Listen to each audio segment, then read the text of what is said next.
Man,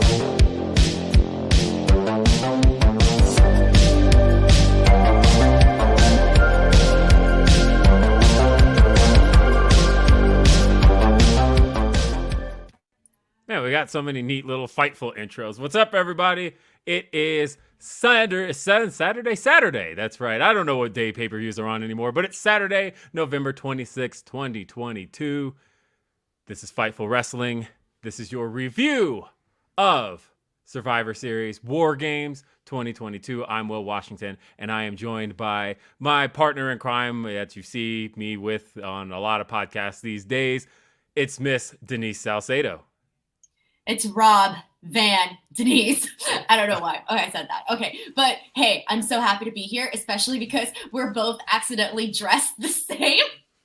What are the chances of both of us showing up in red? And also, I think this means we've joined the bloodline. We're feeling oozy, Will. We're feeling oozy. We're feeling oozy, except mine's not quite bloodline. It's Mariah Carey here. Look at that. There we go. That's right. One sleeve says Mariah Carey. The other says Merry Christmas. That's Mine how. Say nothing. Yeah. Plain old Denise over here. But welcome, everybody. This is Fightful Wrestling's review of Survivor Series.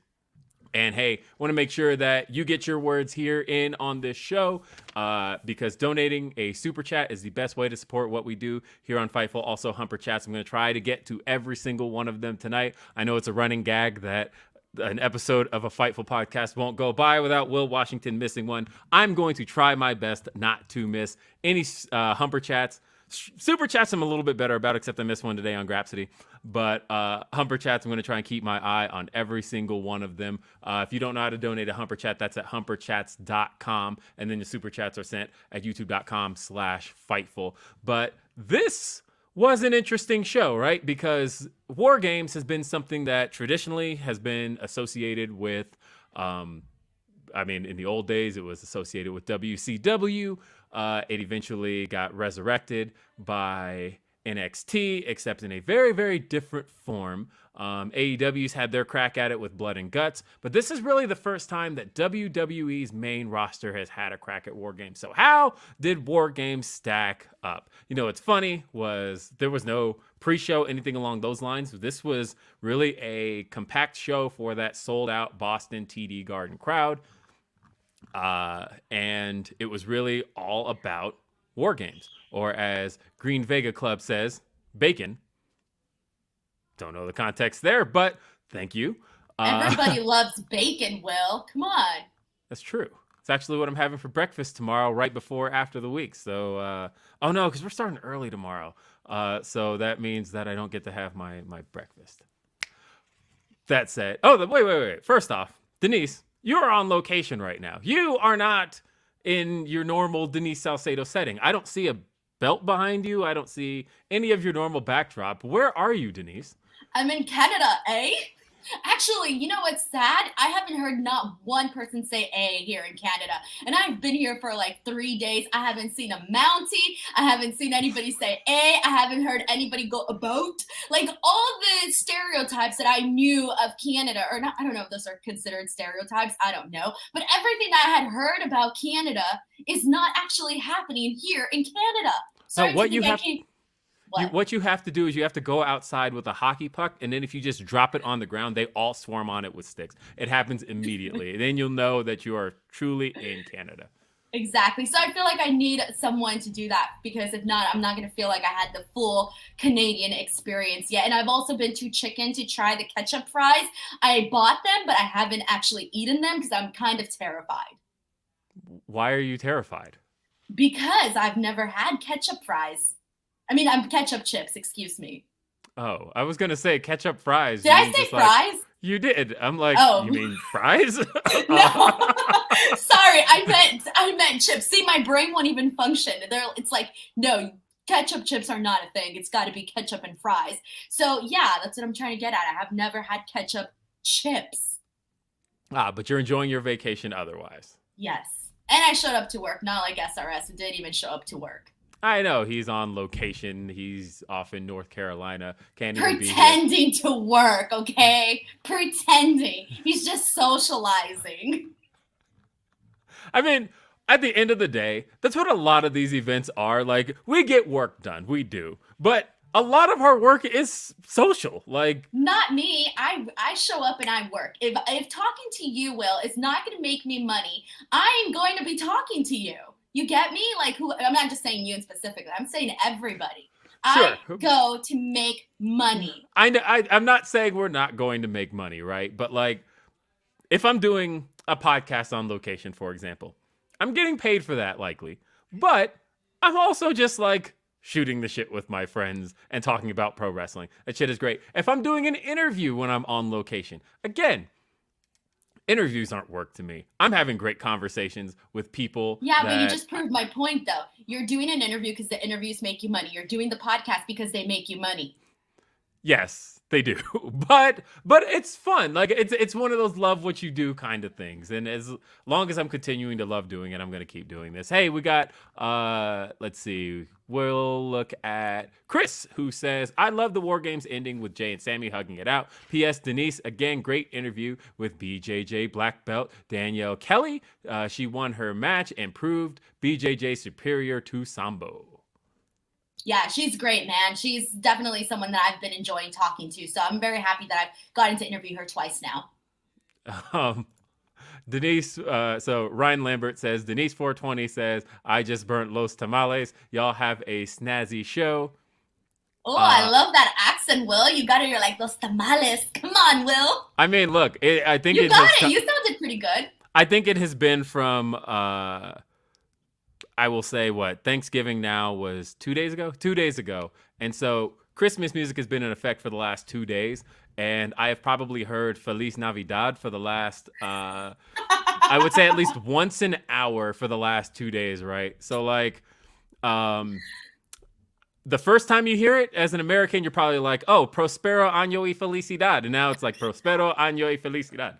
Damn, Will, what's up? Look at that. Bro, you got a pretty good, like, you can, if you actually put some like more effort into learning Spanish, you have a really great voice for it. Like, you nail the accent properly, I feel. Okay. And I heard it from a Spanish speaker. Look at that. That's how we do it here. And let's see. Jofus15 says, someone referred to Sammy as Vanilla Oos in the press conference chat, and it's now burned into my brain. That rules. Guys, I want you to help Denise feel acclimated in Canada, though. So if you do donate a super chat, you need to include either an oot or an A in all of your super chats coming in for the rest of the show. We'll excuse throwback 978 because he probably didn't get that in time, but he said, did the crowd at the Garden translate to TV? At times it felt like it was electric then stale. Did the hype of past War Games live up to this show?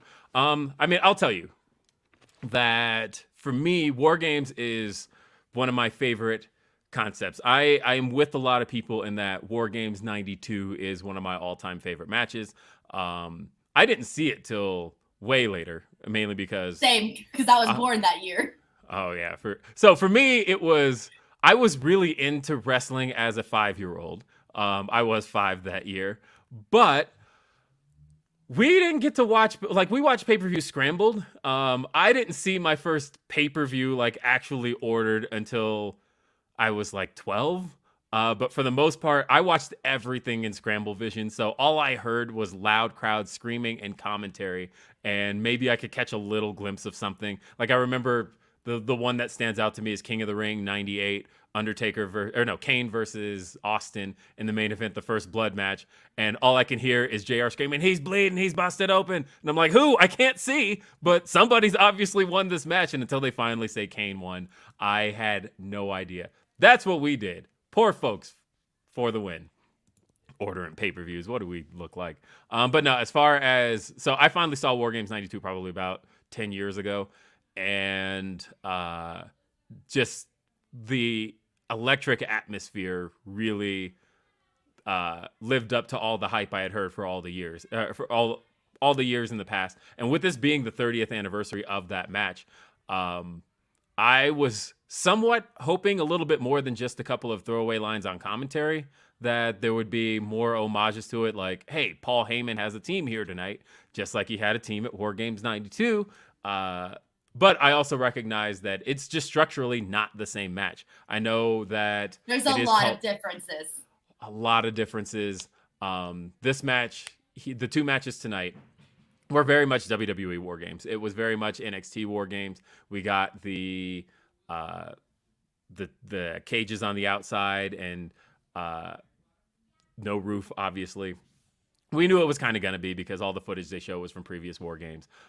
We didn't think they'd really change it, but I was hoping there'd be a little adapting to a main roster setting, but they're clearly happy with theirs. As far as did the crowd hold up, I thought the crowd was electric through the first match especially. Kind of got down through a couple of matches. Then they started piping in the fake crowd noise for Ronda and Shotzi. Which like uncanny valley for me. I can just hear it when it's such a stark difference when they're like, they don't trust the fans to do what they're supposed to do. So let's just start canning in some noise. And of course, Ronda and Shotzi had to be the match they did that for, but everything else just seemed electric and hot throughout the show. So I think they reacted for the right moments, for the right spots where they needed to, but did they hold the intensity the entire night? No, they didn't. They didn't hold the energy, but I don't necessarily blame them too much because when you go to an event like this, you are I feel for the most part, they just didn't keep the energy throughout, but they did react in the moments that they needed to. Like, especially like the AJ Styles Finn Balor match, which I thought was probably hands down one of the best matches of the night. Obviously entirely different from the War Games and the type of War Game matches that, you know, we saw here today. But just like aesthetically, like speaking in terms of just like wrestling period, that was by far the best match. And the crowd, I kind of felt like, and it was obviously because of the way that match was paced out, but the way that it was paced out, you really saw the crowd react exactly when they needed to. And that was definitely something that stood out to me. Well, Throwback 978 also sent in a Humper Chat, said, I was at the show, and the crowd at times, this is kind of the same thing, it seemed electric. I thought the triple threat match live was the best match of the night, as Rousey and Shotzi sadly was forgettable. I don't think it was forgettable because everybody's talking about how bad it was. You don't forget something that was bad on the night. So you get what I mean? Like, if something sucks, people want to talk about it. Come on. Yeah. So, and so in turn, it's not forgettable. And said, took my fiance's son. He had a blast. Much love. I mean, look, taking kids to wrestling shows is one of my favorite things because they just get so into it, and it's infectious, and you almost want to react the same way they're reacting. Little kids will scream at the wrestlers and shout. Look, I took my son to last show he went to. There was a battle royal on the show, and the way my son was screaming at wrestlers getting eliminated, like no, he's behind you, and then you realize you're a really jaded human being, and your like heart is black, and you're not the same anymore. You're like, my soul is dead, and I just can't find happiness in life anymore. No, I get excited. No, I'm not Denise Salcedo here. Okay, sorry. Wednesday Addams over here. No, but I'm just saying, I feel, never mind. I was going to say, it takes a little bit more out of me to get that excitement of like, okay. Yeah, I don't know. Go with the little kid. Clearly, we were going down two different paths. Yes. Lake Lore says, good show, eh? Thank you. You're here. You got it. My favorite match was the triple threat, and I love the story building of the men's War Games match. And Bear Hudson says, this show was great. Started with the opening, then ended with a great main event. On top of that, Michigan humbled Ohio State and made them their bitches. Yeah, I know people on the other side of that who were incredibly unhappy. I know some Ohio fans who their day has been ruined. We got Throwback also says, just left the garden and on the subway listening on the way home. I know what a tuna can feels like. Thank you for making the right home great. Think might have meant ride. That's okay. So let's talk about the show a little bit.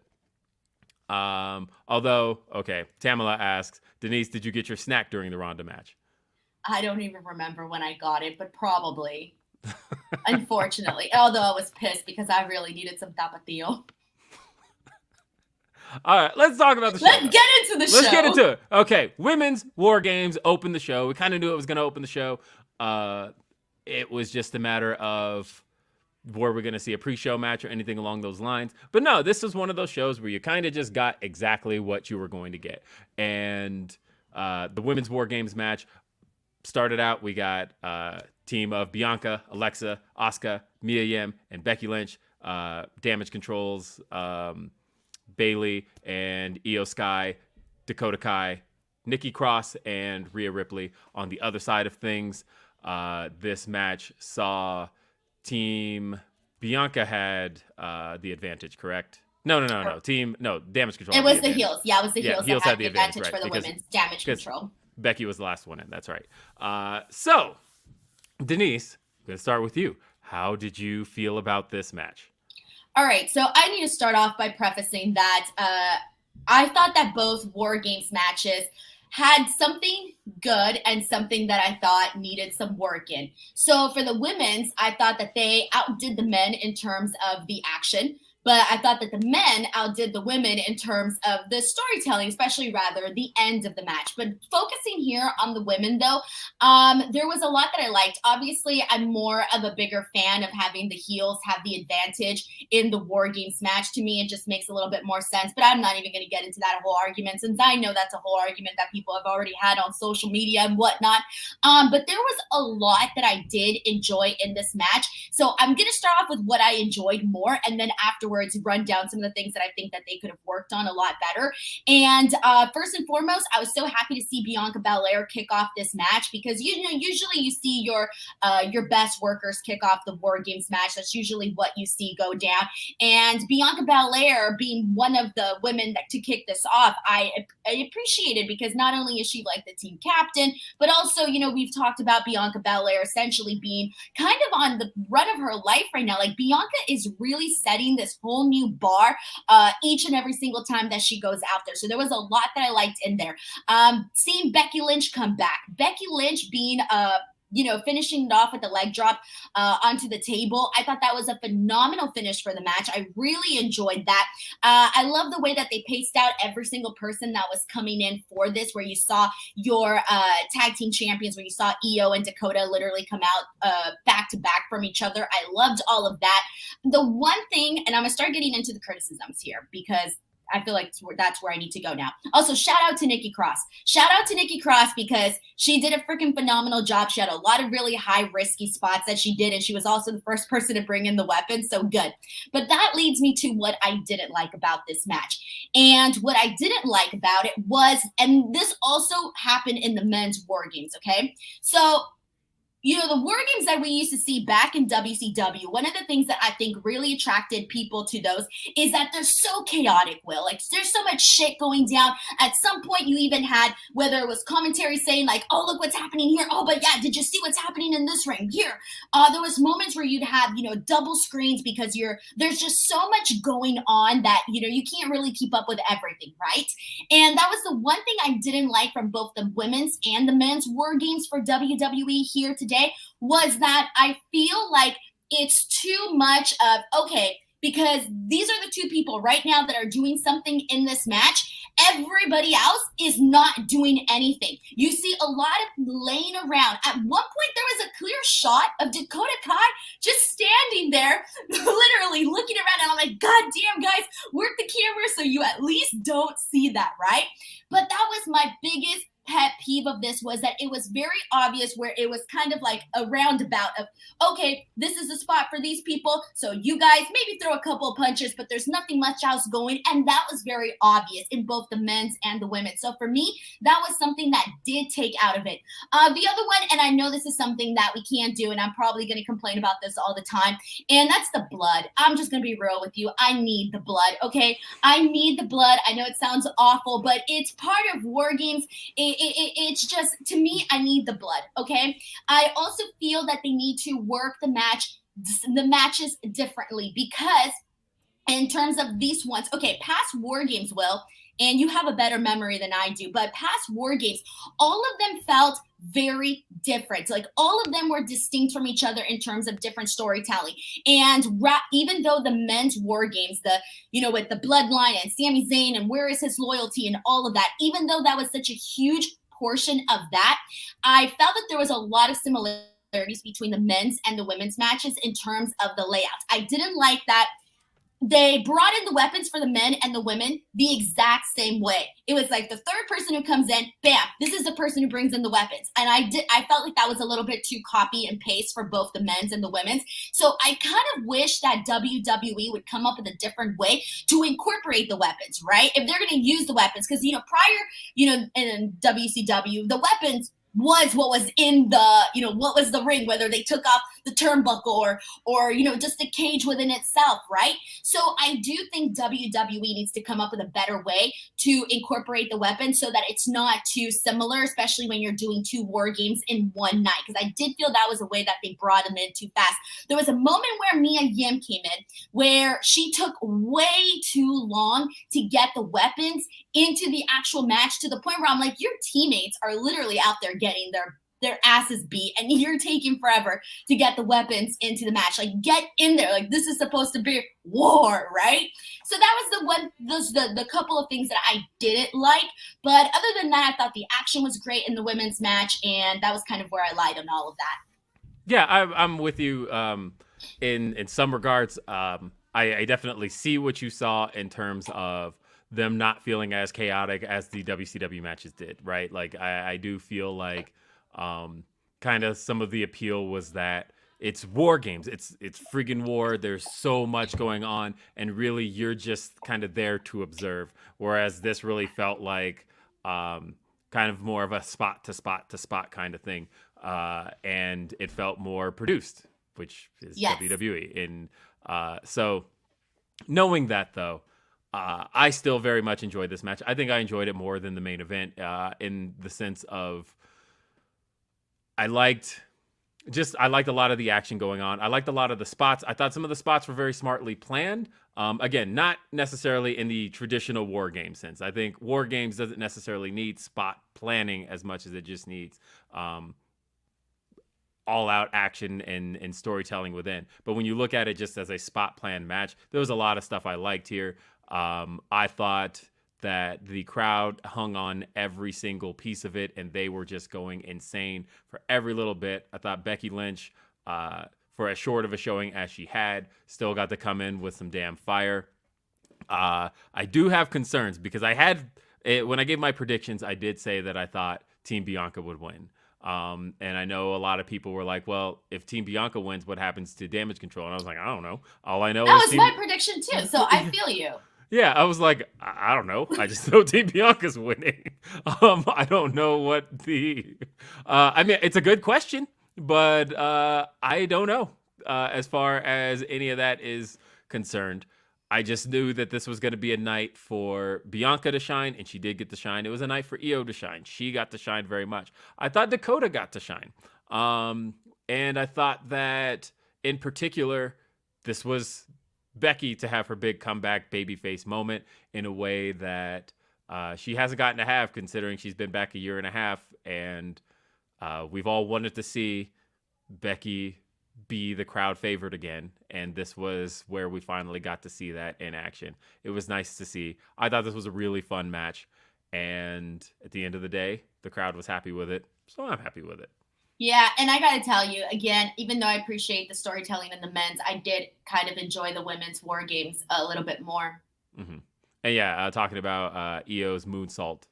Again, like beautiful. I said, yeah, beautiful moonsault. Like I said, they got some shine, and I liked playing up Dakota's experience in the match. That's a big deal because she does have the most experience inside war games.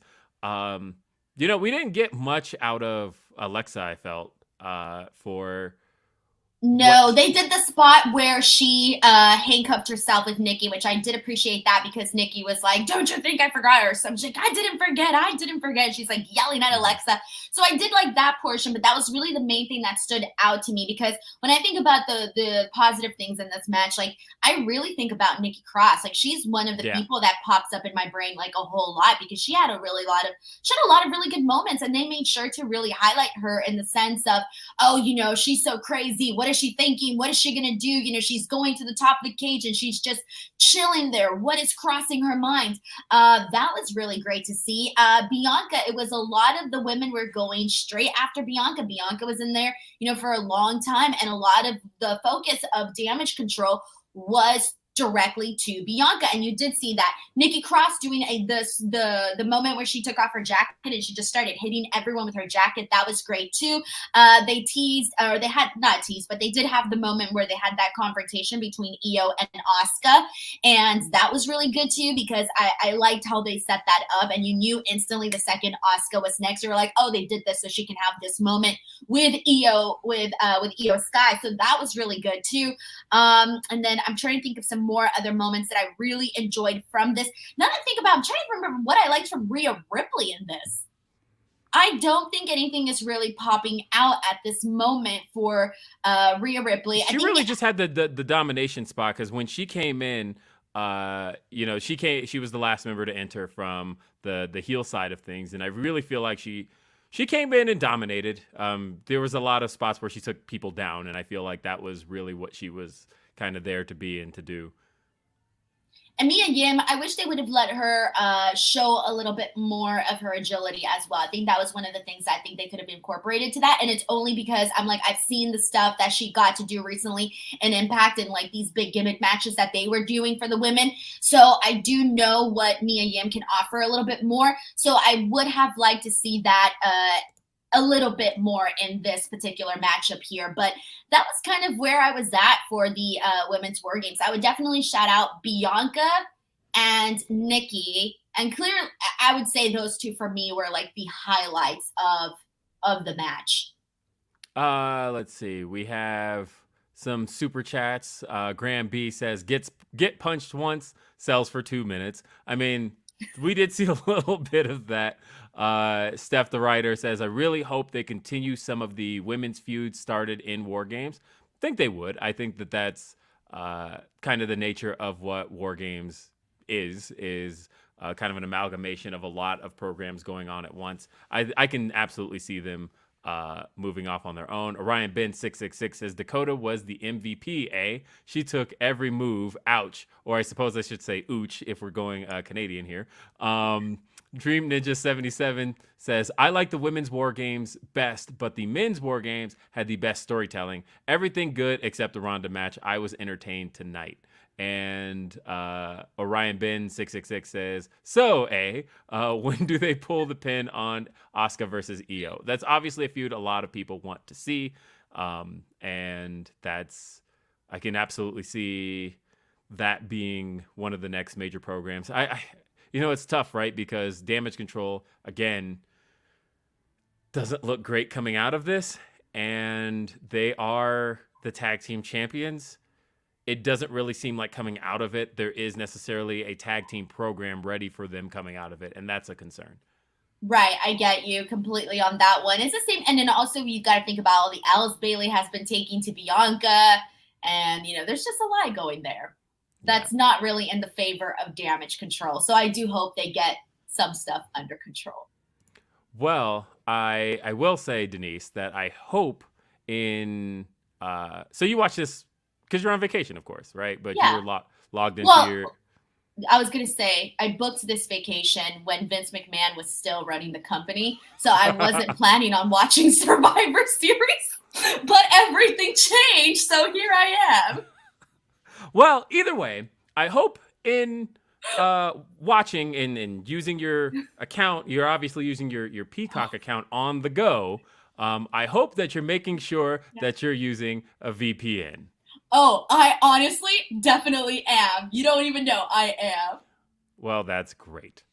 NordVPN.com/Fightful.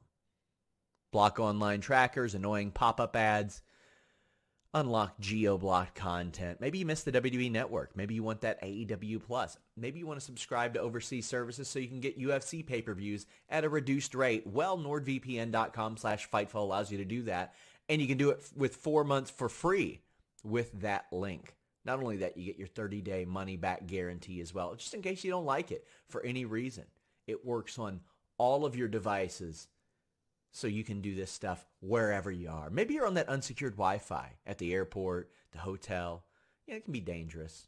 Your info is at risk, but you can still gain access to all that stuff. Check out all of your favorite shows, or maybe shows you haven't discovered before, with nordvpn.com/Fightful, now with multiple tiers, so you can get whatever services that you want. nordvpn.com/Fightful. So we went backstage and we saw, first off, we recapped some of the stuff from SmackDown that saw Jey Uso spying on the conversation between Sami Zayn and Kevin Owens. I mentioned on Grapsity this week, I'm not a huge fan of stuff like that, mainly because you can't, I say you can't have it both ways, but WWE has it both ways, so whatever. But backstage segments genuinely and generally acknowledge the camera. Usually wrestlers will talk directly into the camera. So we have an established precedent that wrestlers know the camera is there. And so nothing has annoyed me more over the last 35 years of watching pro wrestling than people thinking they're having private conversations with a camera that's clearly positioned directly in front of them. And Will, you gotta suspend your disbelief, okay? No, I struggle so much with that. You have to.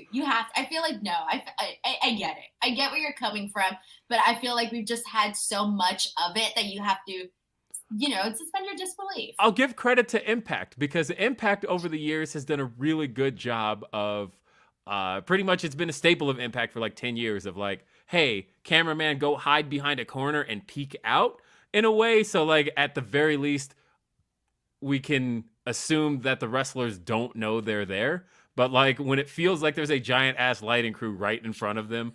And again, if it were filmed like any other TV show where we don't know the cameras are there, that's one thing. But then like when we do backstage interviews, they all acknowledge the camera. So again, it's one of those have it both ways kind of thing. I hate those segments. But in this case, I like what took place in it. So I can't be necessarily mad at it. There's a piece of me that is like, why didn't that poor cameraman, at least just point out to Sammy, like, hey, Jimmy's right behind you. Just so you know, Jay's right behind you. He's watching all of this, whatever. So we got these backstage segments. That's not going to happen. Like I always tell that story of when freaking Kane set Jim Ross on fire. And I remember yelling, why isn't the cameraman doing anything? There's a man being burned alive. Okay? I learned as a kid, the cameraman ain't gonna do shit. Do something. I don't know. Anyway, so we got these backstage segments and with Roman. We started with Roman and Jay. The best part of these segments is Paul Heyman in the background like a statue with both belts on his shoulders. I was going to tweet that. Oh, he looks like a statue, so thank you for saying that. That he didn't move whatsoever throughout these segments. I think he maybe shifted his eyes a couple of times. But for the most part, in these backstage segments we got with the Bloodline, Paul Heyman just sitting in the background. I thought it was a picture at first. And I'm like, nope, that's really Paul Heyman. He's not moving through this whole segment. This is actually really good. So that's one of those absolutely for me kind of things. But that led us into the next match. We saw AJ Styles take on Finn Balor, the battle of the former Bullet Club leaders. We're not necessarily going to say the name fully, but did they say it at all? I don't feel like they did. Maybe they did. What? Bullet Club. I don't recall if they said it. I know the chat will let me know if they did. Either way, they acknowledged their history, and that's, I suppose, the most important part through it all. But Finn Balor versus AJ Styles. This is a match that we saw back at TLC 2017, and it was a match that really delivered at that time. And here we have, okay, and they're saying they did say it. Okay, thank you. See, I wasn't sure. I wasn't going to go one way or the other unless I was certain. I tend to talk while I'm watching wrestling, so I don't always hear commentary. So, because there are times where I'm like watching and I'm like saying my thoughts out loud, Either way, it was a battle of the former Bullet Club leaders. Of course, a lot is talked about of their Bullet Club history, but like those who like really followed it, it never really like overlapped too much. No, So, they didn't cross paths really. Yeah, No. and so that's one of those. I think it's cool, but either way, last time these two had a match, it was one of the best matches I think of 2017. It was one of my favorite matches of the year, and it happened on incredibly short notice. So I was really looking forward to seeing what these two were going to do with. It's sorry, I'm getting notes passed to me. They said Bullet Club and Finn's tag team with the Taguchi. Thank you. But either way, I didn't like it as much as the 2017 match. I'll say that much. Which is funny because that match was on incredibly short notice. It was like Bray Wyatt is out. We need AJ Styles in, and they came together and just put that match together, and it was, for lack of a pun, phenomenal. But I like this. It was good. It was good. What did you think, Denise? See, here's the thing, and I feel like this is good. The fact that I don't have as much to give for this match is a good sign. And you want to know why? Because this was freaking enjoyable to me. This was literally just Finn Balor, AJ Styles, two guys that know how to do wrestling very, very flawlessly and know what the frick they're doing. So when they go out there, they just have this very nice, really good pro wrestling match that is very well wrestled. Does that make sense? Like what I'm trying to say here? Like, because there wasn't anything in this that was bad. I thought everything was good. Everything was beautiful. Like my favorite part, and I'm blanking right now, but there was a moment where, I think it was AJ. Yeah. AJ had Finn Balor in a calf crusher. And then Finn Balor literally just started smashing AJ Styles' face. Or was it the other way around? Hold on. I'm thinking right now. Smashing his face down into the mat. And it was just one of those things where I was like, oh shit, that was pretty freaking good. And sorry, I may have that backwards. I didn't write any notes for the show. But that was one of the things that I really enjoyed throughout this match, was just seeing how they went from one thing to another. And then here's the other thing that I did like, because I was kind of worried that having the Judgment Day and then having, Gallows and Anderson, I didn't want them to take away from this match. And I feel like most Judgment Day matches, that's what you see. You see so much interference. You see so much of these people getting in the way. And I didn't want to see that for this match. And truthfully, even though I knew that they were going to have a good match, I was worried because even though they did have the outside interference, they didn't, it was very quick. It was brief. It was like over and done with fast. That's what I was going to say. Where I really felt like this match kicked into high gear and never really let down was pretty much after we got through any of the outside stuff with Gallows and Anderson and with the Judgment Day. I feel like once we were past all of that and like we had a spot, they brawled into the crowd, they disappeared, we didn't see them again. Yeah. And I feel like at that point, I thought this match just turned itself on. I thought that it was kind of like, okay, we're having a nice little professional wrestling match between two guys we like. And then once all of that disappeared and they were out of play, then I feel like the match turned itself on and we got the match that I think I was wanting when it was first announced. And that's what I mean about pacing too, because you notice that as well. You notice them build up to this point, and instead of it being one of those moments, because we've seen matches that, go long and they're like, oh, because it was long, you're supposed to think it's good just because it was long. But there's some matches that are just incredibly boring, but people think they're great just because they're really long. And I'm like, not really. That match was not great.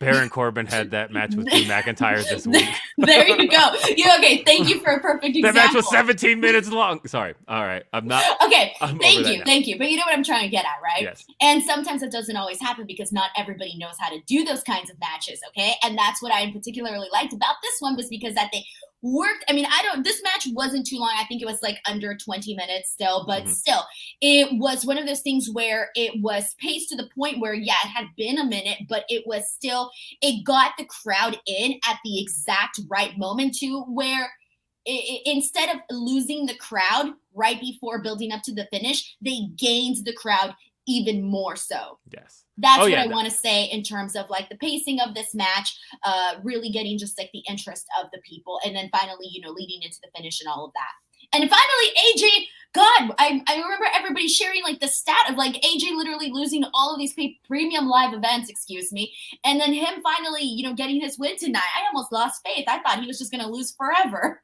I mean, you should know by now, when WWE starts mentioning stats, it's because they're going to do the other thing. And so...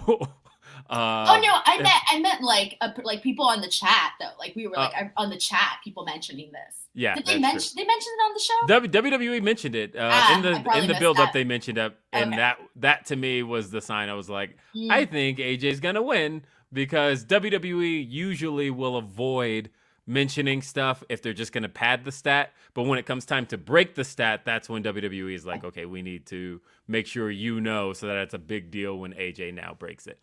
But no, I thought that this match, and see, that's the thing is, I liked their previous encounter better, but also that was because we were working with two baby faces, and just when you have a double babyface style, you're dealing with more of an opportunity to just go kind of balls to the wall and excite the crowd, whereas this one really built itself up. But when you think about where it's positioned, that was right for this match because it was positioned after a match that had a really, really hot atmosphere, really, really hot crowd.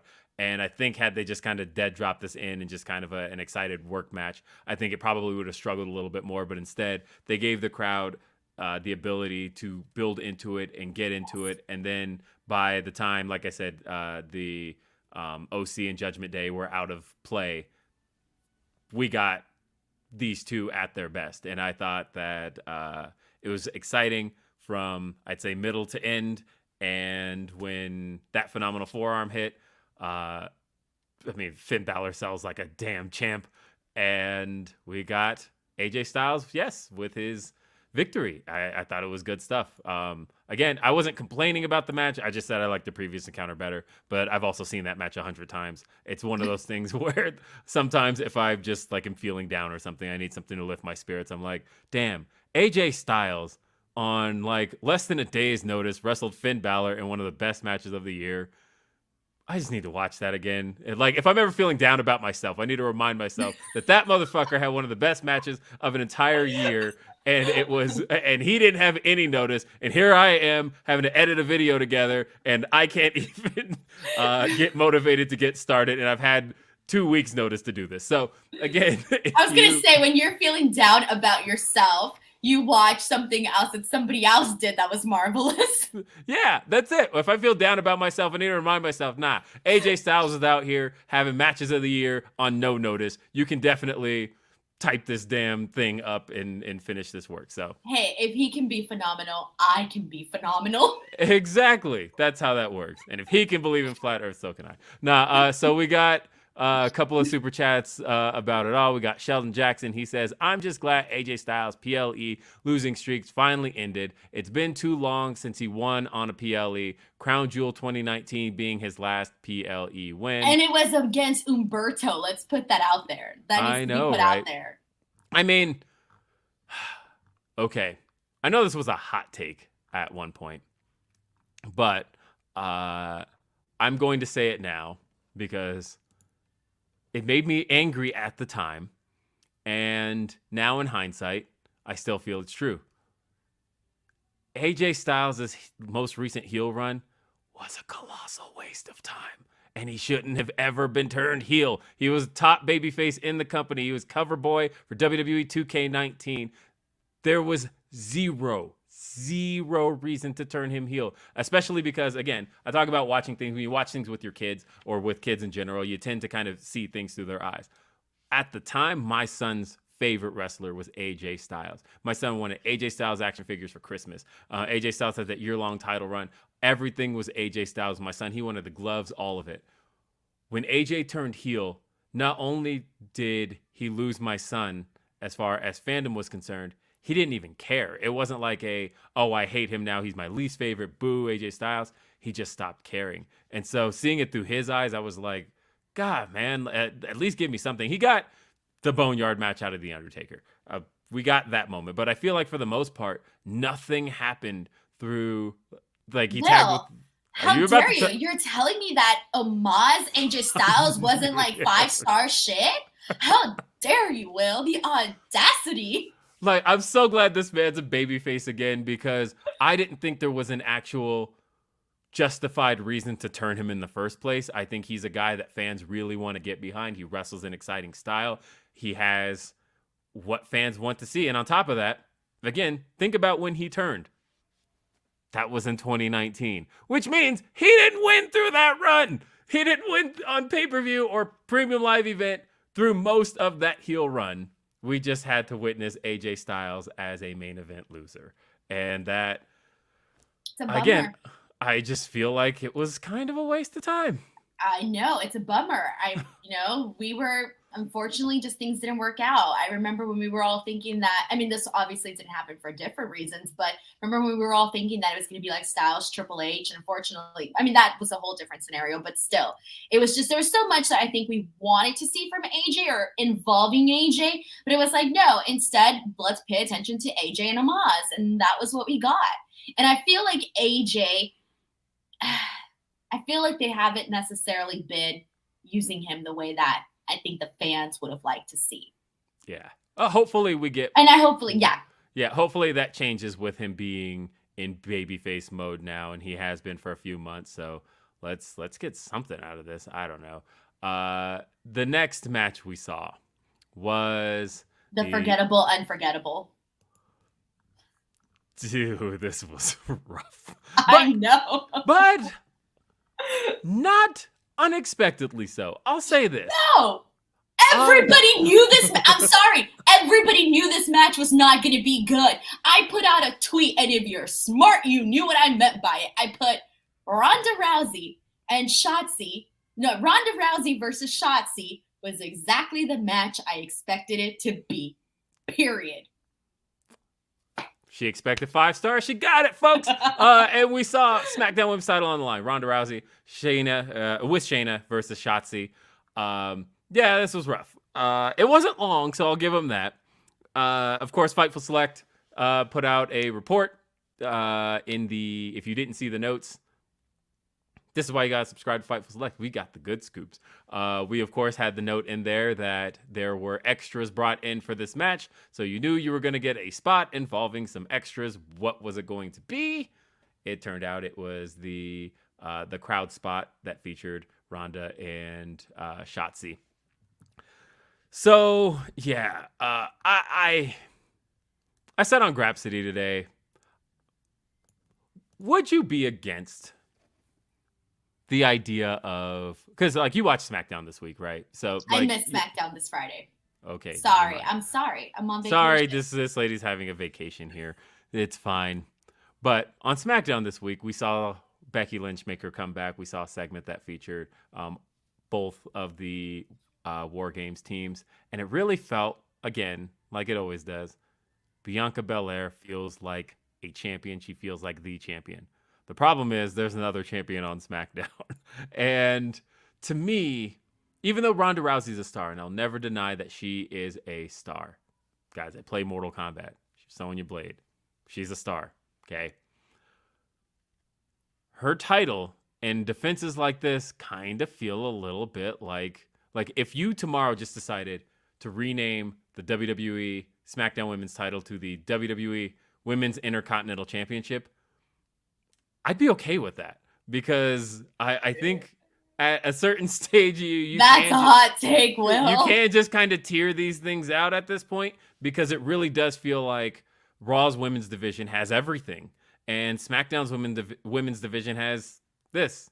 And you know, maybe bringing Becky back on SmackDown was kind of a sign that she'll probably be headed in that direction. And there's rumors that she's going to be facing Ronda Rousey at WrestleMania, so maybe that'll help spice this division up. But man, Ronda Rousey and Shotzi was not it. And this did not feel like a match worthy of the top championship in a division on a Big Four show. And we're surprised. I mean, don't book it if you're that's going to be the case. Okay, there's a lot to break down here, Will, when it comes to this. And I hate to sound like Miss Know-It-All, but I did expect this match to not be good. And the only reason for that is the last couple of matches we've been seeing Ronda in have not been good. Shotzi, unfortunately, has not had a very, I don't know what the right word to say is, but it just hasn't been really connecting, I think, some of her matches either. And so when I saw that it was going to be Shotzi and Ronda, it was just one of those things where I knew that it was not going to be good based on previous matches that we have seen both Ronda Rousey and Shotzi involved in. Okay. And so it doesn't take a rocket scientist to figure that out. And so this match itself, and it's unfortunate because there's multiple things here that are kind of wrong with this. The problem with SmackDown is that it is slim pickings in terms of they haven't built any women to be credible enough to even face Ronda Rousey, even if Ronda wasn't the champion. If they had, I don't know, somebody else's champion. Even when Bianca Belair was champion on SmackDown, Bayley was really the only option for her at the time. They didn't have anybody else for her.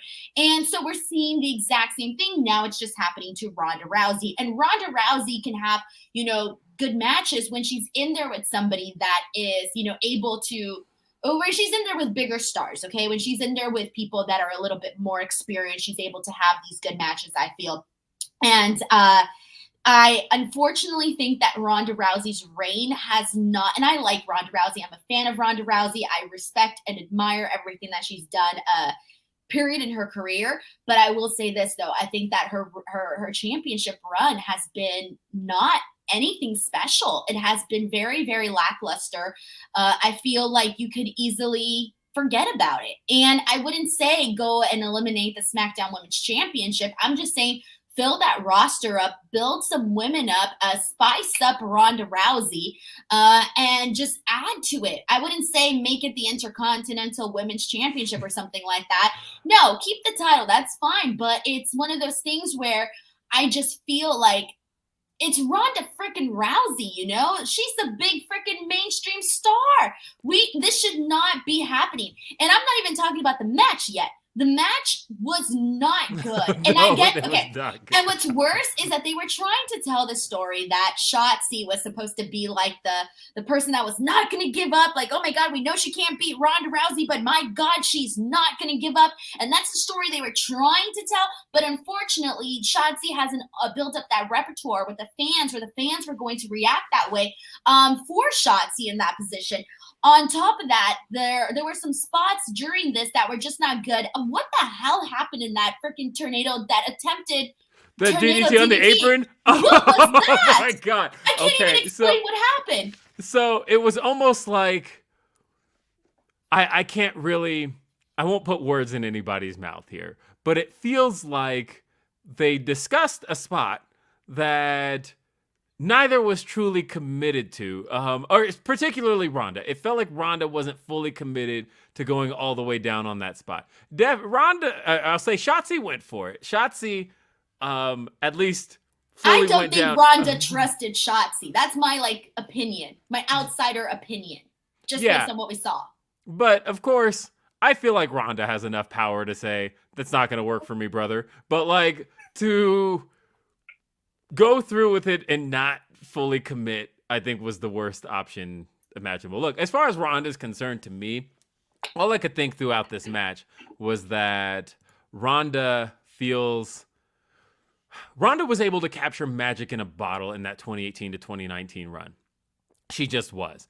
It felt like Ronda came in when she debuted at the 2018 Rumble, and I don't know. There was something about those matches. She had that first match, the tag match with Kurt Angle versus Triple H and Stephanie. And again, one of the best matches that year.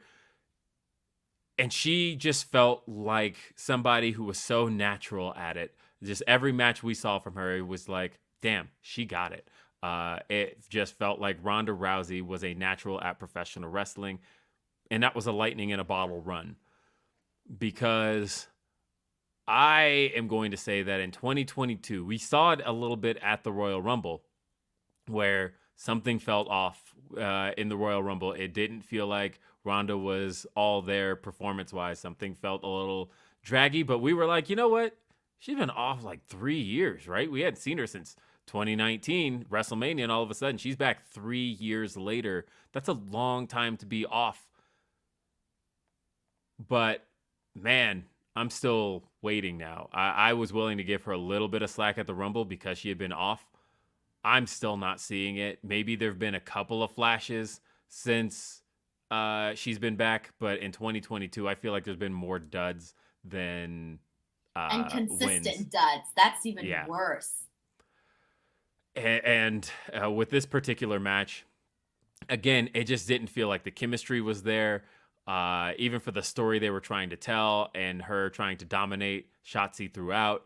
And it was supposed to be kind of a story of resilience for Shotzi. I didn't get any of that at all.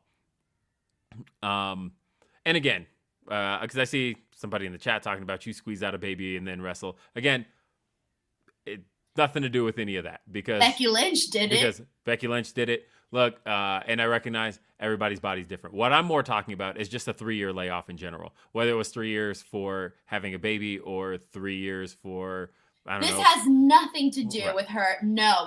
Don't even try to turn it into that conversation. Hells no. Okay, yeah, no. I say, yeah, exactly. That's what I'm saying. Your analysis of what you're talking about, Ronda Rousey, has nothing to do about whether or not she had a baby. No. So whoever wrote that, I'm sorry, but no, that has nothing to do with it. Yeah, I'm solely talking about, look, I don't care what 3-year layoff it is. I'm simply talking about a 3-year layoff, and I just don't feel like she's come back with any of that same fire or magic that she had 3 years ago. And I liked Ronda 3 years ago. I felt like, damn, this was somebody who had a lot to show. And when she got in there with Sasha Banks, when she got in there with Alexa Bliss, when she got in there with Nia Jax, when she got in there with Charlotte, especially Charlotte, she was proving a lot at that time period. And I have not seen it this year. And I'm sad that I haven't seen it this year. Sheldon Jackson says, I feel bad for Shotzi because every time she's gotten an opportunity, something goes wrong and is always a miss or something feels off. Yeah, unfortunately, not ever since, but I think people really started talking about it more after Money in the Bank, because Money in the Bank, unfortunately, did not go very well for Shotzi. And even the aftermath of that did not go well for Shotzi. And I feel like now it's just, it kind of stuck with her, and that really sucks. But that is something that, you can't not bring up, I feel like it's part of the conversation now when you talk about the work that Shotzi has put out, especially the recent stuff, and that sucks, and I think that the DDT spot on the apron, that was just so, I don't even know what that was. Then there was the whole thing where they had the plants on the outside and they did that whole thing. That was rough, man. And that was rough more so because it was not interesting. I don't even know how to explain it, but everything that they did here, unfortunately, just did not connect, did not work. And now people, I feel, have gotten to the point where they're just, I was seeing what people were saying on Twitter about this match. And it was one of those things where I feel that they have lost the crowd, the fans, for Shotzi and for Ronda. Like, the crowd just automatically associates them now with not good stuff. Yeah, some people, not everybody, but a good amount of people based on what I saw on Twitter. I think Becky will be a good shot in the arm for the division for sure. I think, and again, just guessing based on the fact that they did her return on SmackDown rather than Raw, I think was probably a sign that they're going to have her working SmackDown. And again, if the rumored match going to WrestleMania is Becky Lynch versus Ronda Rousey, and that's a match that, again, 3 years ago, and by the time WrestleMania hits, it'll be 4 years ago. That was the match we wanted to see. Hopefully, it still lives up to some, if not any. I think it will too, because you also have to think about, Ronda Rousey think about the very important thing about this upcoming WrestleMania is, to me, the location. And people, Ronda Rousey, you got to understand, people in the LA crowd is very into, celebrities and all of that and the big show thing. And Ronda Rousey is just this, she's still so, all of her stuff, all her mainstream stuff, everything that she's done, whether it's in MMA or, even the movie stuff that she's done, people are still going to react, I think, to Ronda, especially based off of just that alone. People know, oh, she's a big star, so we're going to react to her. Yeah. We got a Humper chat, and this is a note we got from Taco Biter. It's regarding the press conference, which we just saw. We didn't get to see it, but there was a Survivor Series press conference. This is a new thing for main roster WWE, a thing that we're kind of used to for AEW shows. We're used to it for New Japan shows. And even NXT, we did at least the post-show calls. This is a new concept for the main roster. And so this question from Taco Biter says, during the post-Survivor Series press conference, every time I see SS, I wanted to say SummerSlam. But I was thinking the same, like not thinking the same thing, but yeah, my brain goes to SummerSlam too. Yep. Hunter, Becky, and Sammy pulled back the curtain, acknowledging practice, acting, and storyboarding. As a whole, do you think this is uncharacteristic move or do you think this uncharacteristic move is good or bad for WWE long term? I think it just is. I think that WWE has, for the most part, done a whole lot of pulling back the curtain. Particularly, I don't know if you guys remember, but you should because it was just like a year ago. But WWE Network would run pay-per-views, and then immediately after, we'd see a new edition of WWE 24, which totally pulled back the curtain. Those specials pulled those back all the time, and it's like immediately after. And so they had no problem pulling back the curtain literally where you're watching the show. So I think even just answering questions like that, I don't necessarily see a problem with that. I know that there's a little bit of a mix in desire as far as what people want out of post-show scrums or press conferences along those lines. Because, you look at New Japan, when they do press conferences, it's all for building up the show. It is literally everybody's in character. Everybody's doing what's next to basically put on for the next show. With AEW, there's a little bit of a mix where sometimes people are answering questions in character. Tony's booking matches here and there. We saw that with Acclaimed and Swerve in Our Glory at All Out. But for the most part, and what they're more famous for is simply answering questions to the media about the show you just watched, whether it's what you saw on screen or what went into making it. And so WWE kind of has to figure out their lane as far as these are concerned because it's a new concept to the main roster. It's clear that they do want to do a little bit of pulling back the curtain. I don't mind pulling back the curtain stuff as long as it's because like Chris Jericho struggles with this kind of stuff, where Chris Jericho will have a match with somebody and then he'll do the media scrum and talk about how great of friends they are. And I'm like, man, okay, it was just like half an hour ago, I just saw you have a match with somebody. Can you just avoid that topic a little bit? Because I don't want to. It doesn't bother me. It doesn't bother me at all. And that's the thing. I remember, so on Instagram, I posted a clip, and I'm not going to say what was said on the clip, but it was Jericho talking about MJF. And he said some things, right? Peeled back that curtain. And there were so many people arguing on that video, so many people were pissed off. I can't believe Jericho said this, blah, blah, blah. And it was bad. There was a lot of argument about how people felt about how Chris Jericho, it was a question where I asked Jericho about his thoughts on MJF's return. And he basically gave me an answer, and people did not like that answer whatsoever. And, but here's the thing though, Chris Jericho, his media scrums are the most watched media scrums that a person that continuously does them. So you know how there's people that rarely do them and then there's people that do them consistently. We've seen a lot of Jericho scrums. His numbers, always great. Always great. Yeah, I mean, it's tough for me because I didn't mind the MJF stuff because he was like a year removed from feuding with MJF anyway. But when he was after he had the match with Brian, and then he's like, yeah, so talking about Brian, me and Brian, we got together and we said we want to do this and this. And I'm like, okay, we just saw the match. See, that doesn't bother me. Why would it bother me? It doesn't bother me at all. I understand what pro wrestling is, I understand. For me, it doesn't bother me. I like that stuff because to me, hearing Jericho talk about this and talk about, for example, his match with Bryan Danielson and how they worked and pieced things together, to me, I take that as learning, information that I'm learning. Okay, this is, going into my brain and I'm learning more about the business just by hearing somebody like Chris Jericho talk about it. But I understand that a lot of people do not like that. I feel if you don't like that, then maybe just stray away from it a little bit. Yeah, I mean, I just think that I think there's a middle ground here where I think there's a line to toe where you can peel the curtain back. I don't think answering questions about storyboarding or anything along those lines is a bad thing. I think as long as you're not, I just don't want to dismantle literally what we just watched. That's the only thing. I just give me that for like it doesn't do give me that, that for though. a month. Okay, if you watch a match, Will, that is so freaking great, and then afterwards you got some information that maybe you could have done without, right? Does that ruin the match for you? Is it still not a good match? It's going to be a good match regardless, right? I don't think it takes away. In fact, I think it adds to it in a different way. Somewhat. I feel like.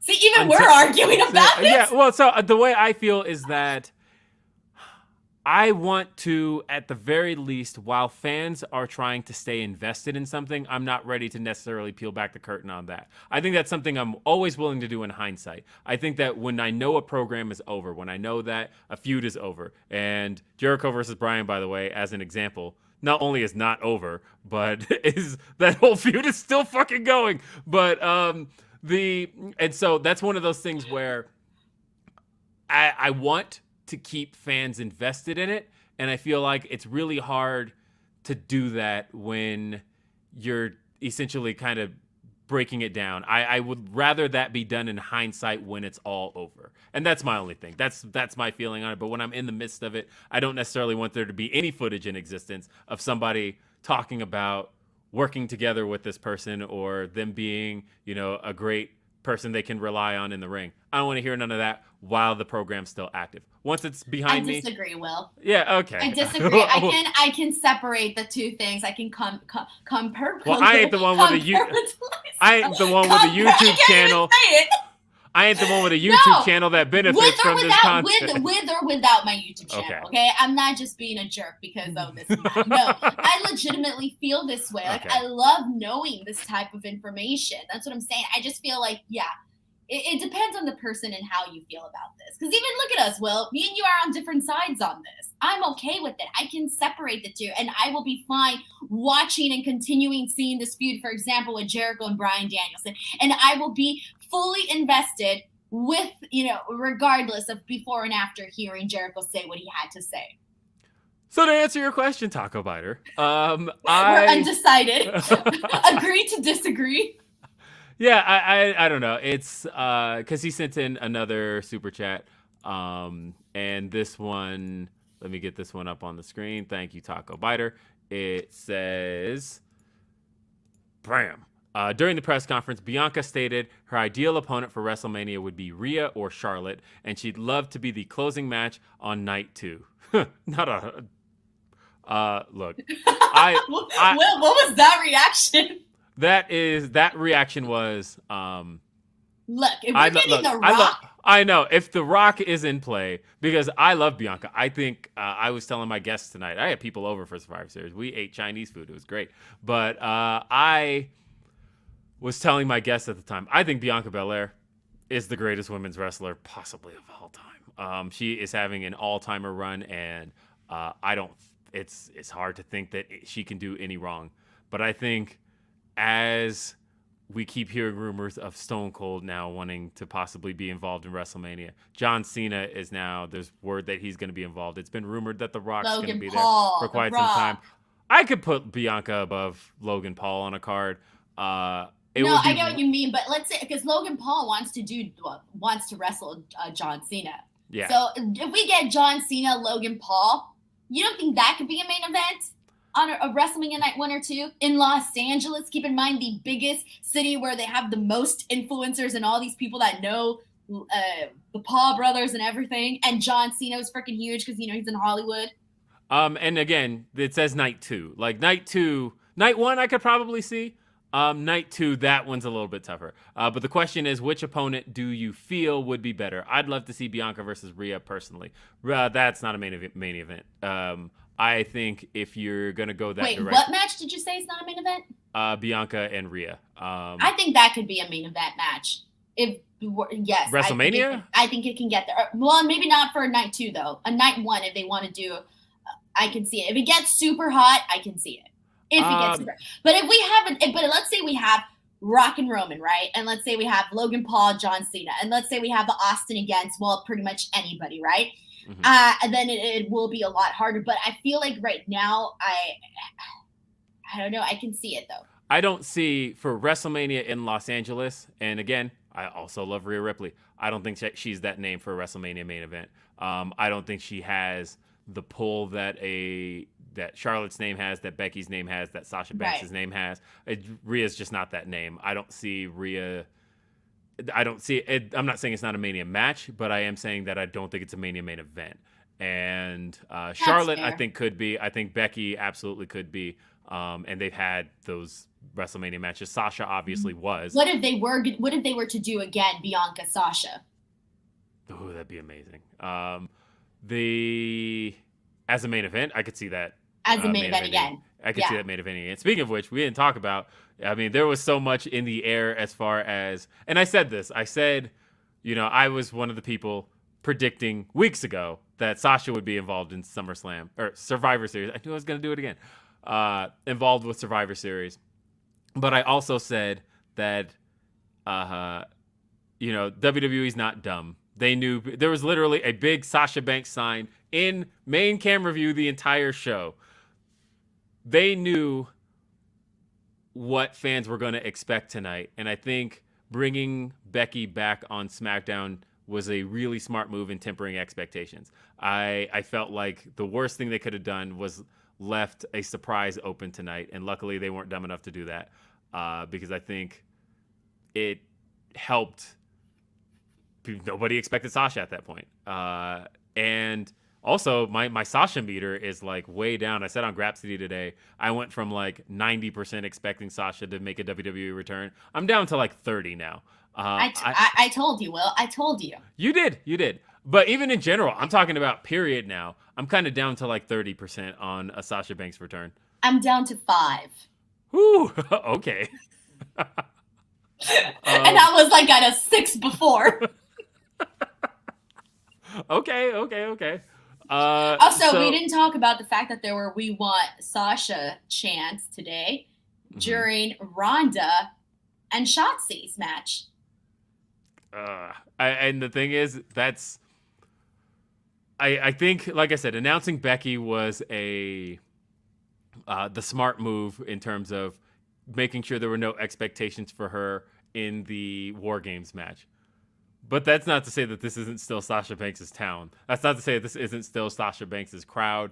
And she has some leverage right now. She is in a position to do whatever the fuck she wants. I mean, obviously, she still has a contract with WWE. And, there were rumors of terminations, things along those lines. We still don't fully know what the deal is as far as she's concerned. But I do know that if there were ever a time to bring her back, it was tonight in Boston, and they didn't. So, do you think that if she were to come back, that they're saving it for the Rumble? Can you imagine number 30? Yeah. But see, I feel like her hometown would have been bigger than the Rumble. And I know. But the Rumble, it's like everybody, like even casuals tune into the Rumble. Like, come on, Sure. I don't think you would have gotten a bigger moment for her. But the viewership, more people, I feel, tune into the Rumble. More people talk about the Rumble. More people are excited for the Rumble. More people want to see who's going to appear at the Rumble. Yeah. But I don't know. I don't want to start that because we don't even know. And I'm at 5% that we're going to even see Sasha Banks. So I don't know. Like I said, I'm down to 30. I know that she will be back in the ring. I think that for certain. I just don't know where that's going to be at this juncture. And so that moves us on in our talk. Let's pull the card back up. Not that there's more than 2 more matches left, but we now have, and we got a super chat. This one's from Nick the General Mills. Says, did they explain why Wyatt versus Knight didn't happen? It was never booked. That's an angle that's still going. JJ says, it's possible she's done with wrestling for a bit. I don't know. You see her training every once in a while. And maybe she just wants to stay fit and not lose the ring rust. Maybe. Or, I don't know. I think she's going to do something. I don't know what it is. Maybe it's just her passion, Will, and she doesn't want to stop doing it. But meanwhile, she's doing a bunch of other stuff. I mean, we'll see. I think we are going to see her in a ring in the next 365 days for certain. But the question is just where. I don't think she trademarked Mercedes Monet for no reason. And it's a great name, by the way. That's a great freaking name. I think Monet Talks is a great catchphrase. And you suck if you down on that. Denise, are you down on that? No, I'm not down on that. Okay, good. See, Denise doesn't suck. Denise is great. All right. So, WWE United States Championship on the line. Austin Theory defeated Seth Rollins and Bobby Lashley. This was a hoot. This was excellent. Excellent match. Sure. I hear Hunter has been taking shots at all the people who were like ready to write off Austin Theory. No. This is what I mean. This is why I'm still pissed. Okay, you know what? Continue. I know I'm not even going to start right now because I'm just going to go on a rant. Go on. I know he was taking his shots at the press conference. Whatever. The match gave away one little piece. They gave away one thing in the match. During the entrances, all of a sudden, so we see Bobby Lashley make his entrance, and then Austin Theory makes his entrance, and his Tron suddenly turns into an ad for Beyblade, which, personal story really quick. My son is obsessed with Beyblade right now. It is invaded my house. It has taken over my house. His alarm is the Beyblade theme song. Beyblade Burst Turbo. I wake up to that shit every morning. My house is Beyblade Central, right? So I was only half paying attention to this entrance, and my son is like, "It's Beyblade on WWE," and he's going nuts for it. He's obsessed with Beyblade. But I will tell you, my business brain went, well, gee, you have a wrestler being sponsored in this match, and I would guarantee you, no business is going to want their name on the loser. So I just going to throw out a hunch that Austin Theory is walking away the victor in this match. Why is everyone so shocked?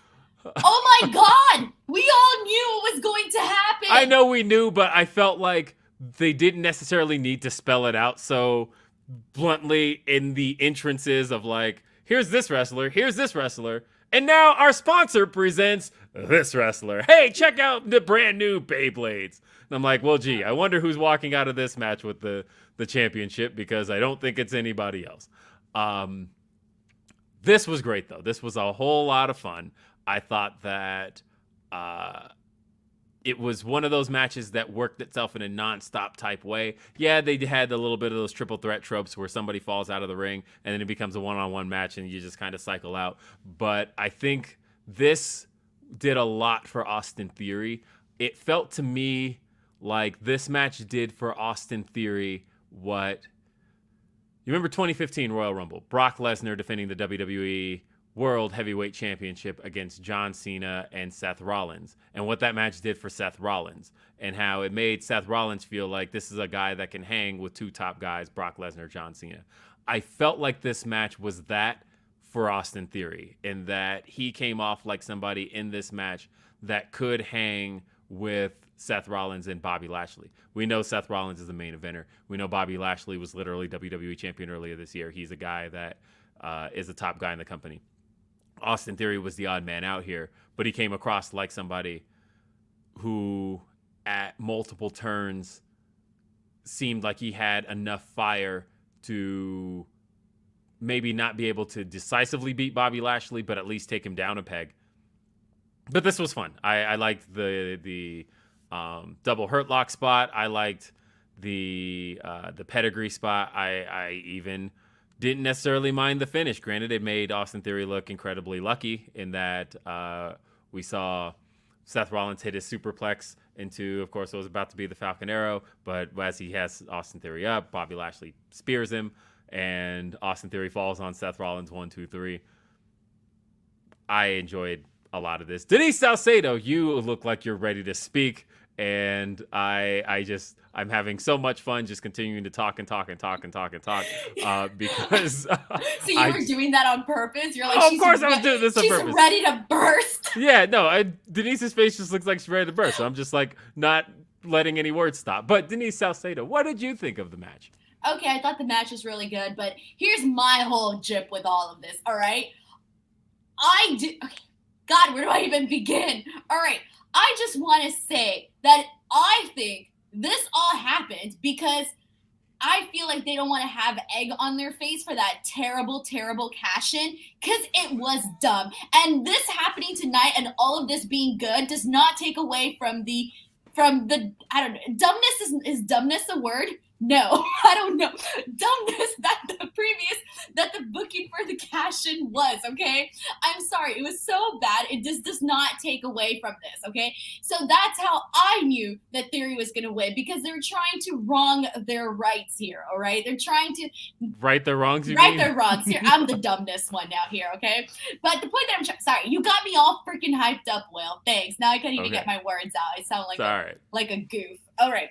So what I'm trying to say here is that it was very clear that they knew they messed up with the cash-in and they were trying to correct things. And the best way that they could possibly do it was having Theory win, but also I knew he was going to win, stealing somebody else's victory. And that is exactly what we saw. And I'm not surprised whatsoever. Okay? This went down exactly the way I expected it to go down. I'm done. That's exactly all I had to say. It was exact? Yeah, for the most part. Like, I'm not saying I knew every move that was going to happen in this match. I was going to say, that finish surprised the hell out of me. So no, it did not to me. Honestly, I was waiting for it. I'm like, oh, here it is. Nope. Okay, fine. It'll be the next thing. All right. Oh, there it is. There you go. That's how I literally was during this match. I was waiting for it to happen. Okay. No. But like I said, I expected Theory to win, mainly because I do think that there was no way he was just gonna cleanly yeah. Okay. Pressing. Yes. I don't want to get all crazy again. Because when I get crazy, I start not making sense anymore. We got a super chat from Michael. It says the word is stupidity, Denise. Thank you. I couldn't. Isn't that ironic? I'm trying to say something is dumb. Meanwhile, I couldn't come up with the word. Hence, their meaning I'm dumb. You know what? At least I'm self-aware. Well, okay. Well, the thing you need to be aware of is our sponsor. Let's be real. Big nasty pubes are gross. You want that tree to stand taller. Sometimes you got to do a little bit of landscaping. Sometimes you got to do a little bit of manscaping. With manscaped.com and that code FIFO, you're going to save 20% off your order and get free shipping. What a deal. And how about this? They've got a ton of deals on that site. They got a lot of bundles, a lot of packages to help out your package. But it's not just your package. It's your body. It's your hair. They got deodorant. They've got shampoo. They've got foot deodorant. They got ball toner. They got everything at manscaped.com. And when you use that code FIGHTFUL, get 20% off your order and free shipping. Just a plethora of different options. Maybe you want to try a little bit of everything. Maybe you just want to try one thing. Well, Manscaped and the code FIGHTFUL will get you there. Make that tree stand taller and trim it up a little bit with Manscaped. Manscaped, use code FIGHTFUL. All right, so we are now at the main event. The men's Wargames match. The Bloodline versus the Brawling Brutes, Drew McIntyre, and Kevin Owens. The story, of course, in this match, we saw a backstage segment in which we needed to know where do Sammy's loyalties lie. Sammy assured Roman he is with the Bloodline. He thanked Roman for taking him in a time where nobody else was taking him seriously. Roman gave him a hug and had this dead stare. There was no smile there. We were not sure what this meant. Was Sammy's time with the Bloodline about to be up? No, it was not. So, we saw the men's Wargames match. This was definitely more of a story-based match. A lot less of what we saw in the women's match, but still exciting, still fun. How did you feel? We'll start with you, Denise. Oh, thanks, Will. Thanks. On the I'll take the heat first. I thought that this I liked the ending. I feel that the ending was the only thing that felt memorable to me. I think that there was a lot of action that was missing, and I wanted to see more. Point blank, I thought the action could have been better. But the ending was phenomenal because I got to the point where I'm like, damn, is Sammy really just going to do Kevin Owens dirty right now? What's the plan? Like, what's he going to do, right? I felt like I couldn't read what Sami Zayn was going to do in this match, okay? And I've been saying throughout the night that there was a lot of matches that I felt were very obvious in terms of what was going to happen. This one, I legitimately did not know. I was torn. I had no idea who was going to win, what was going to happen, anything. And I like that. And so the ending with Sami Zayn literally hitting Kevin Owens with the low blow, helping the Bloodline get the win by proving that he was not going to, be in cahoots with Kevin Owens and screw the Bloodline. All of that, I thought it was very, very. It was executed very well. It was very entertaining. I was on the edge of my seat wondering what is Sami Zayn going to do. And here's the thing, Will, and I don't know if you felt this way, but even as Sami Zayn was proving his loyalty to the Bloodline, I still felt that there was going to be a moment where he completely dissed the Bloodline. I don't know why, but I wasn't sure what was happening. And so I love the ending of this match, and that was really the only thing that really stood out to me. Well, Denise, given that you were the one to take the heat for this one, I just spent the last 30 seconds working on this. So can you go ahead and just position your head very quickly? There we go. No. Right. There we are. There we are. Denise taking the heat here. Oh, it works so well. I'm freezing for screenshots.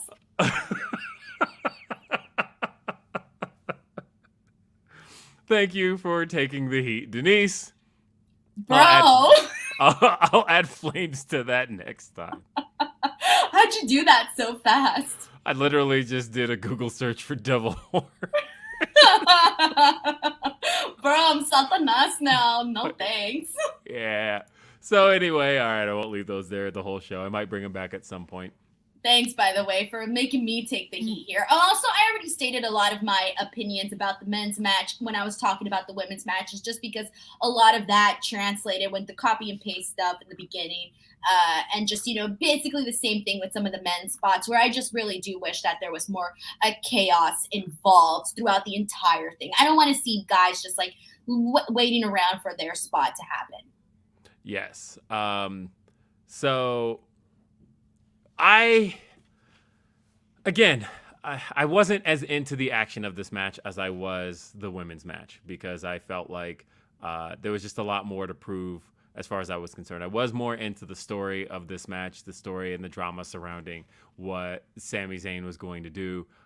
Him hitting the low blow on Kevin Owens was definitely a big moment. The crowd was very into that, and him basically handing the victory. And honestly, it was a pretty magical ending. The idea of Jay finally coming around to Sami Zayn. That hug, it had intensity to it. There was so much there. There was so much feeling in that. I was so into it.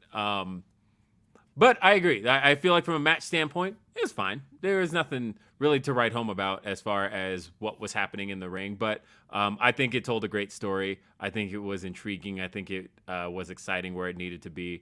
I think they even started with the right two guys and starting with Butch and Jey Uso. And then bringing in Sammy second so that you had to deal with Sammy and Jay tagging from the beginning. And I was apprehensive about that, by the way, when I was like, oh, the heel's not getting the advantage in this. Why would they do this? I hate this, right? And also, I do want to thank you for mentioning Butch because I love that Butch actually had a strategy during this and was targeting the arm of Jay. I love that Butch actually went in there and looked like he had War Games experience, but studied War Games and went in there with that. Brought that to the table. Yeah, I think Butch actually was a huge standout in this match. I actually didn't get much out of Drew McIntyre more than anybody else. I was thinking about who really stood out in this match, and Drew was kind of who I got the least out of. And of course, Roman was there to be Roman Reigns. I thought his exchanges with Kevin Owens were actually quite good, and it reminded me that that's a match I still want to see get a fair shot in front of a crowd and not in front of TV screens. So this is one I would like to see again. But just overall, I enjoyed it. I enjoyed the match, and I enjoyed the story in the end. I still don't know where we're heading and when we're getting to the point of Sami Zayn and Kevin Owens versus the Usos. I still feel like that has to be the end game. But at WrestleMania. Yeah, I mean, you can kick the can down the road pretty far on this.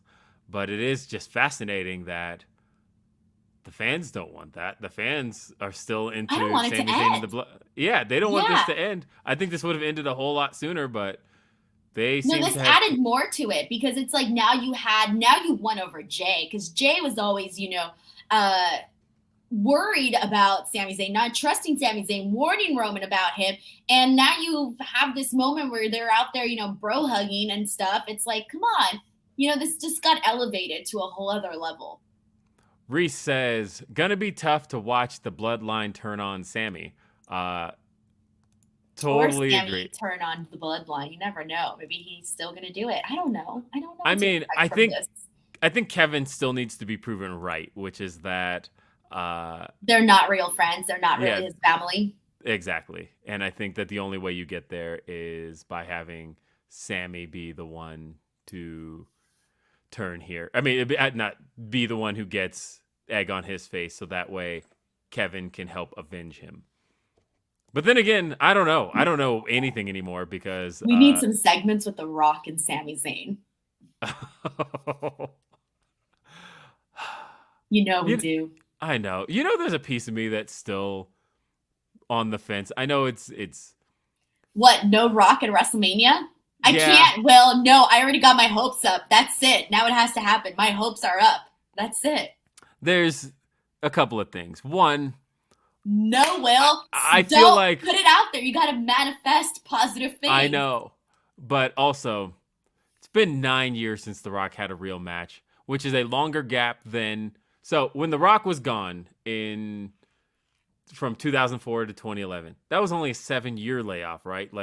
And even then, that felt like an eternity for how long. We never thought we were going to see The Rock again after 7 years, and he came back, right? It's been 9 years since his last match. And 9 years ago, he got severely injured in that match. They couldn't even, talk him into another match for 9 years, because at that point, it was like, Rock was like, damn, I tore everything.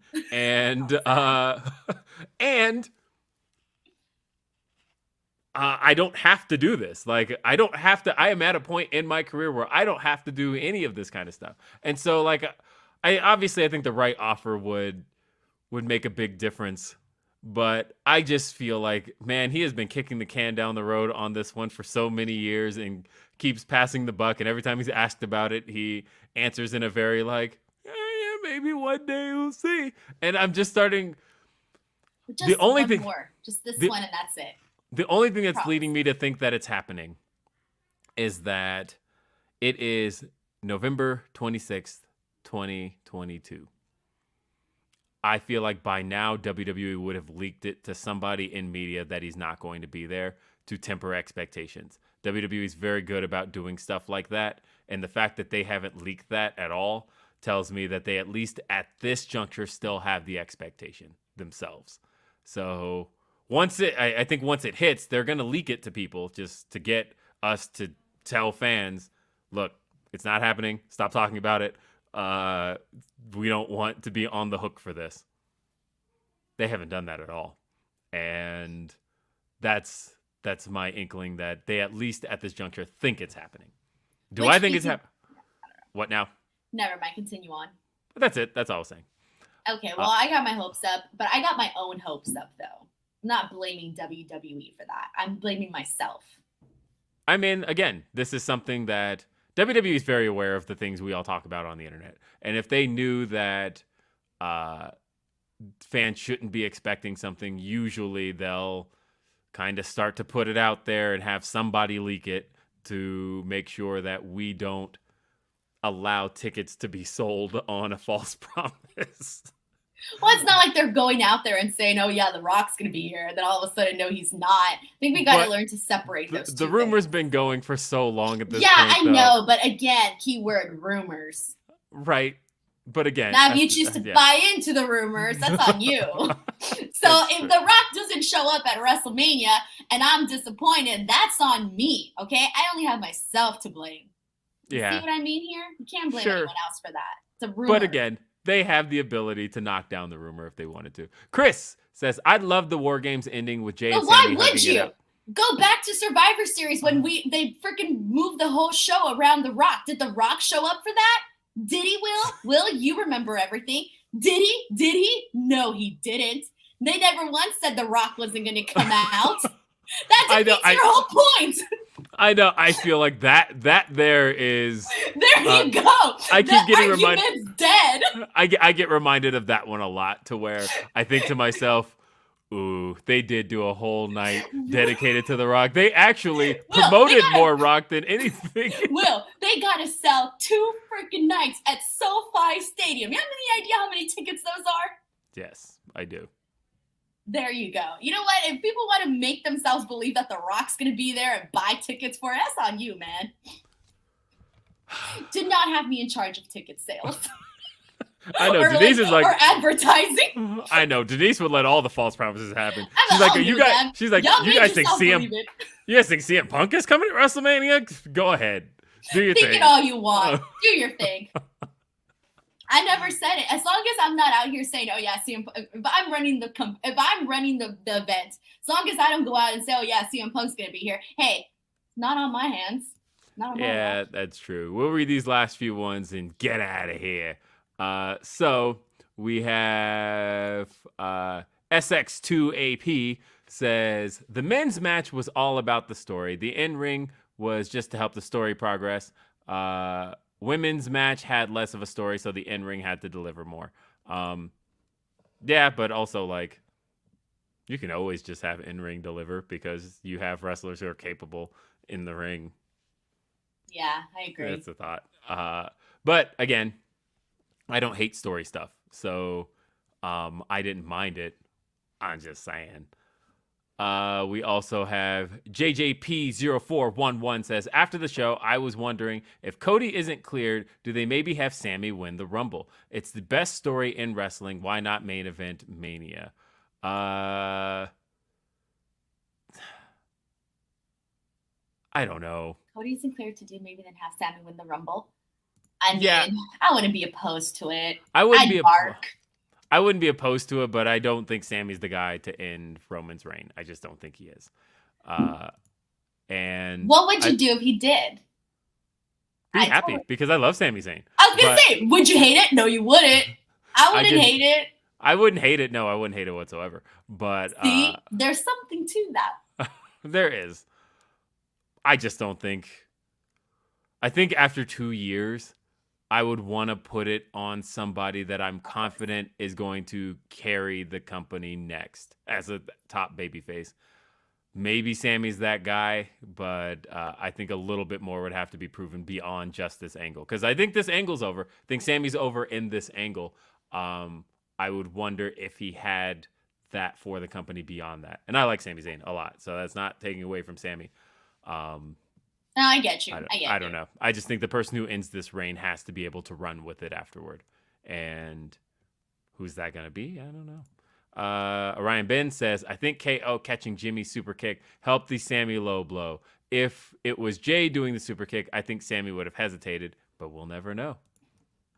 Good point. We got another. This one here is from our boy Sheldon Jackson. It says, now Bianca is the only babyface champion left on the main roster. I don't know if Theory will elevate the U.S. title or not. I'm leaning towards not at all. Oof. I mean, I don't blame him for thinking that, but we'll see. We got to give a fair shot now, right? And it's not everybody's responsibility to necessarily elevate a title. Just do entertaining shit. Like, that's how I feel. Seth Rollins was great at making the title mean something again. So there's that. And so was Bobby Lashley. Bobby Lashley was doing Yeah, great with that Bobby title. Lashley too. Yeah. So, I mean, honestly, just do entertaining shit, and that ultimately will elevate things too. And Simmons says, people want to see Sammy beat Roman. I'm one of them. But also, Roman's reign as champ will be close to 1,000 days by WrestleMania, and he has to cross that. So I'd rather have him face The Rock so he can win. Whew. That's the other thing I'm not looking forward to about Rock versus Roman. I don't believe at any point that The Rock's even remotely going to win that. And that, in a sense, feels like a waste of my time. But just for the books, I'm okay. I'll suspend my disbelief. Okay, sure. I just want to see a match that I can get invested in. I can't necessarily get invested in the idea that somebody's not going to... If I don't necessarily believe anybody's going to win, that's yeah, all. I know. Let's see. Denise So Pretty says, I was not surprised he won, and I hope to see more aggressive character traits from him. Definitely feeling Ruthless Aggression Cena vibes, though, and talking about Austin Theory. But had to make sure to get Denise So Pretty in there.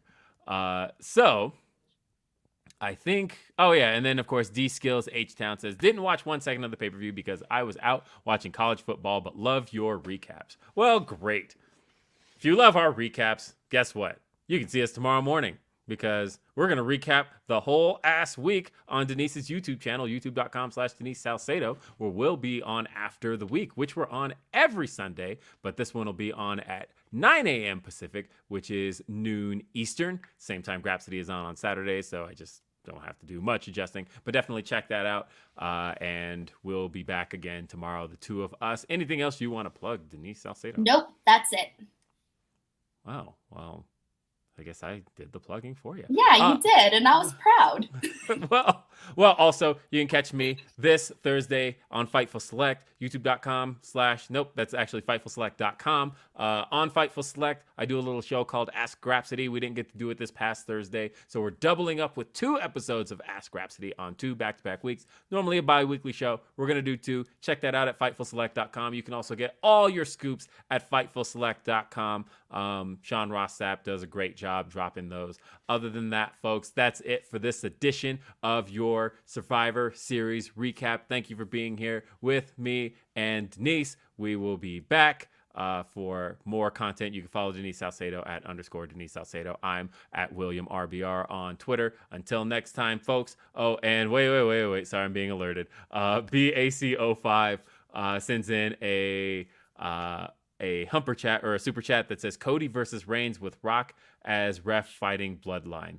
I don't know if I'd want Rock as a ref. No. Yeah, that's overcomplicated. I don't want to. I want to have my cake and eat it too. Yes. Folks, thanks for being here. This has been your review Survivor Series. See you next time. Have a great night. Peace.